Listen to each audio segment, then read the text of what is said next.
യുഗാന്ത്യവുമായി ബന്ധപ്പെട്ട മറ്റൊരു പ്രധാനപ്പെട്ട ഒരു ദർശനമാണ്, ഈശോ നൽകിയ ഒരു പ്രധാനപ്പെട്ട ദർശനമാണ് പണം മനുഷ്യരിൽ നിന്ന് വലിച്ചെടുക്കപ്പെടുന്ന, അല്ലെങ്കിൽ മനുഷ്യരിൽ നിന്ന് മാറ്റി എടുത്തു കളയുന്ന ഒരു ദർശനം.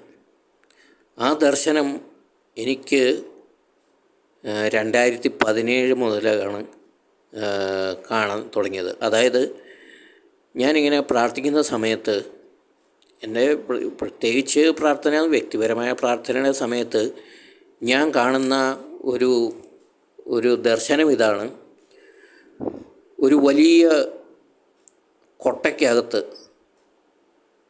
മുഴുവൻ പൈസ, പണം, നോട്ടുകെട്ടുകളിങ്ങനെ കിടക്കുന്നു. അപ്പോൾ ആരോ ഒരാൾ ഒരു വലിയ വാക്വം ക്ലീനർ പോലത്തെ ഒരു പൈപ്പ്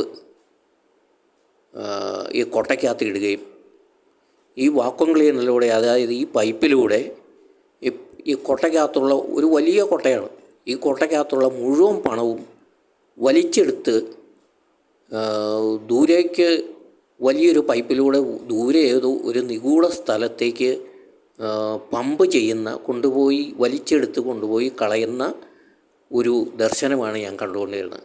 ഏകദേശം ഒരു 2-3 മാസക്കാലം തുടർച്ചയായിട്ട് ഈ ദർശനം ഞാൻ പ്രാർത്ഥിക്കുമ്പോഴും അല്ലാത്തപ്പോഴൊക്കെ എനിക്ക് കാണിച്ചു തന്നിട്ടുണ്ട് ഈശോ. അപ്പോൾ തന്നെ എനിക്കെന്തോ തോന്നി, ഇങ്ങനെ തോന്നി, അതായത് പണം ആരോ എങ്ങോട്ടോ കൊണ്ടുപോകാൻ പോകുന്നു എന്നൊരു തോന്നലുണ്ടായി. പക്ഷേ പിന്നീട് നമ്മുടെ ജീവിതത്തിൽ ഇന്നത് വളരെ യാഥാർത്ഥ്യമായി. എന്ന് വെച്ച് കഴിഞ്ഞാൽ, സാധനങ്ങളുടെയൊക്കെ വിലക്കയറ്റം മൂലം സാധാരണ മനുഷ്യൻ്റെ കയ്യിൽ നിന്ന് പണം അപ്രത്യക്ഷമായിക്കൊണ്ടിരിക്കുകയാണ്. അതുപോലെ തന്നെ ഡിജിറ്റൽ കറൻസി എന്നൊക്കെ പറയുന്ന സംവിധാനത്തിലൂടെ മനുഷ്യരുടെ കൈകളിൽ നിന്ന് പണം എടുത്തു മാറ്റുന്ന ഒരു സമ്പ്രദായം ലോകത്തിൽ വന്നു കഴിഞ്ഞു. ഇത് കാണുമ്പോൾ സത്യത്തിൽ വലിയ ഒരു ഭയം എൻ്റെ ഉള്ളിൽ അന്നും ഇന്നും ഉണ്ട്.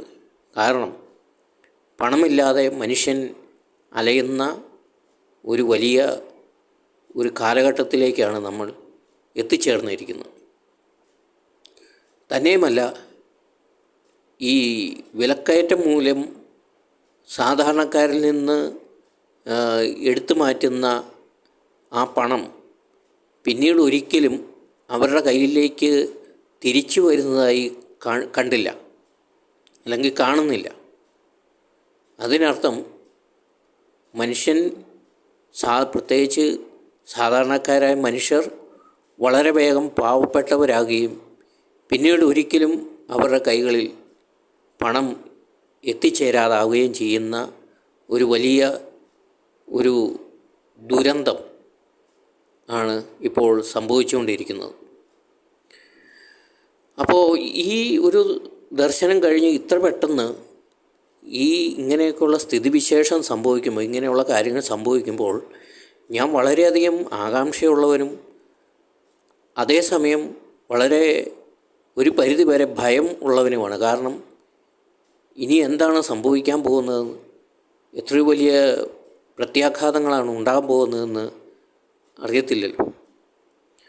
അപ്പോൾ ഈ ദർശനവും ഇതിങ്ങനെ ഇപ്പോൾ നടന്നുകൊണ്ടേയിരിക്കുന്നതും കാണുമ്പോൾ ഒരു കാര്യം എനിക്ക് കൂടുതൽ ഉറപ്പാണ്: ഈശോയുടെ 2ാം വരവ് വളരെയധികം അടുത്തെത്തിയിരിക്കുന്നു.